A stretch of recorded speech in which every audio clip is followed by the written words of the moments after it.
Hello, TOC Town people.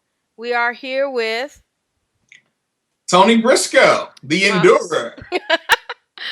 All right, we want to introduce him to you and also his family. He has been a part of my life for a couple decades now, and definitely an influential military. I salute him for the service to this country and also to his family, and most of all, he is a servant of the Lord.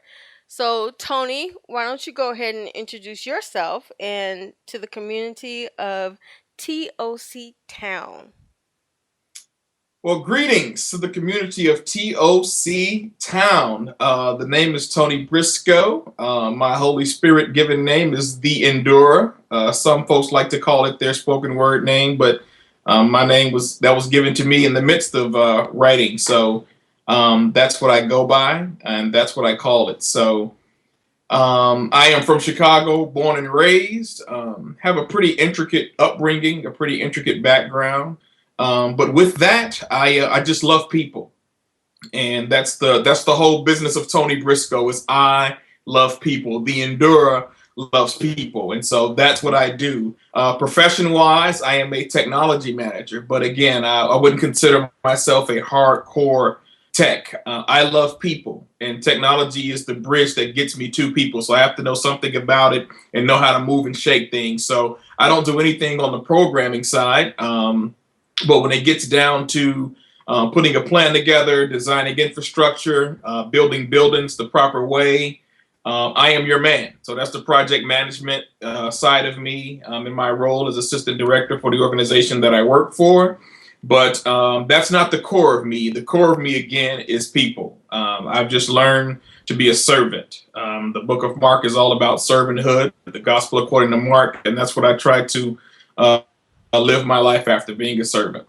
So, you're basically a people person.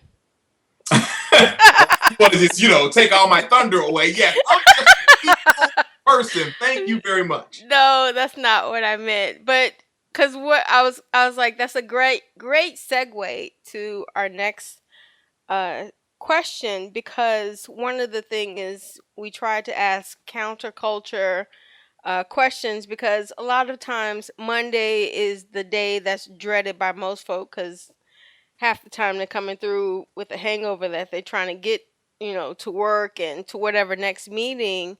Stop telling my business, but okay. I wanted to know, what is your motivation on Monday, to get moving, to get going. Meetings are not going right. People are complaining left and right about what's going on with their world. What gets Tony Briscoe up and out the door? Well, Monday in my line of work, I work for, let's just say, a school network, right? So my line of work, Monday can be every day of the week. It's already Wednesday, and I've had three Mondays. Okay. But really, what keeps me going, and I don't want to sound over cliche because you'll hear me say it a lot through this interview as I started off. What keeps me going is people. But getting ready for Monday, I usually start Sunday night, and that just means, after church service is over and after things have died down, I try to tap into my job for about 30 minutes just to see what's out there that needs to be done for Monday morning. I just try to do a little prep work for that. Not so much now. I've been at this place for 4.5, well, almost 4.5 years. And so I've given up a lot. And I'm not trying to live that kind of life anymore. But to really be prepared to service the students that we service, we're almost on call 24 hours a day. That Monday is crucial. And I haven't had really a lot of bad Mondays, but preparation is going to start mentally on Sunday night. So when I get up in the morning, what do I have to go do? Who do I have to please? Who do I have to apologize to? Who do I have to serve? Okay, because the other thing I wanted to know was, you're also homeschooling, correct? Yes, we do homeschool. Absolutely. Oh, wow. What is that world like? Because I'm just introducing myself to it and I'm realizing how big it is. What made you want to decide to homeschool, and how long have you been doing it? Things like that. Um, well, it was first of all, it was a premarital agreement. That's awesome. um, between it was the things we discussed before marriage. That was one of the things that my wife actually wanted to do. Was she wanted to be a stay-at-home wife, and she wanted to homeschool.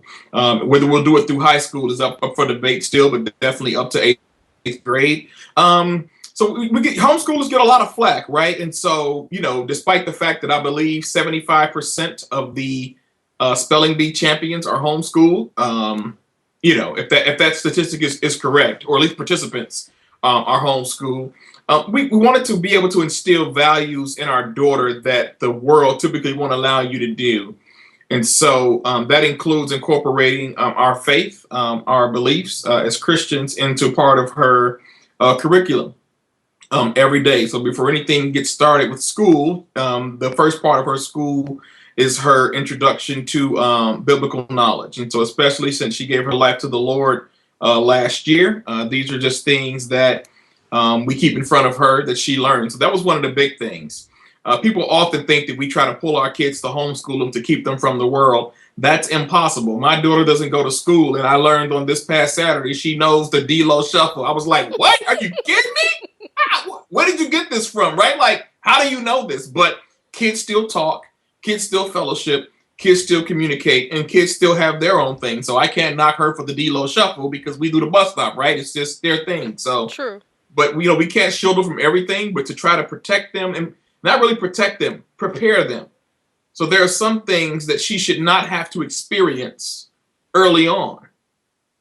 It's our job to teach her about those things. So when she does go out into the world, that if she chooses to do wrong over right, then she at least had a choice. A lot of our youth who are growing up today, especially those like this Sunday when I go to the juvenile detention center, a lot of those youth really haven't been taught right from wrong. They've been taught to blend into my environment. And even though they have a sense of wrong, and I believe that because simply God said in Romans that he wrote it on the heart, right? So even without you having a written knowledge in front of you, I wrote something on your heart to give you a general sense of what's good and what's bad, or what's right and what's wrong. But it's not to shield her by homeschooling. It's just to prepare her for what is to come. And so that's part of the homeschooling challenge. What's your favorite quote to outside of, the word, when you have to dig down deep, who's your favorite person to remember? It's so many. It's so many. And I haven't studied poetry yet at the level that I need to. So I've been digging into some African style type poetry. I know that's really, Africa's a continent, so it's a really broad, perspective on that. But if you may allow me to quote from a movie, and I'm going to paraphrase it, Shawshank Redemption, um, "Get busy living or get busy dying." Was it Morgan Freeman that said it? Absolutely, it was Morgan Freeman. Get Oh busy yeah. or get busy dying. And I think at the end of the day, and it's no matter what your past, what your background, what your history, what you're going through, at the end of the day, you have a choice to get busy living or to get busy dying.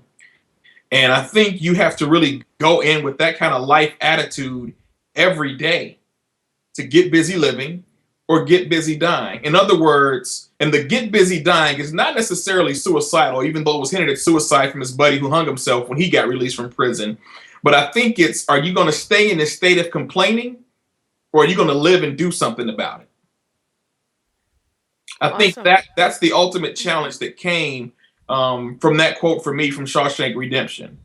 Because complaining leaves you in a dead state.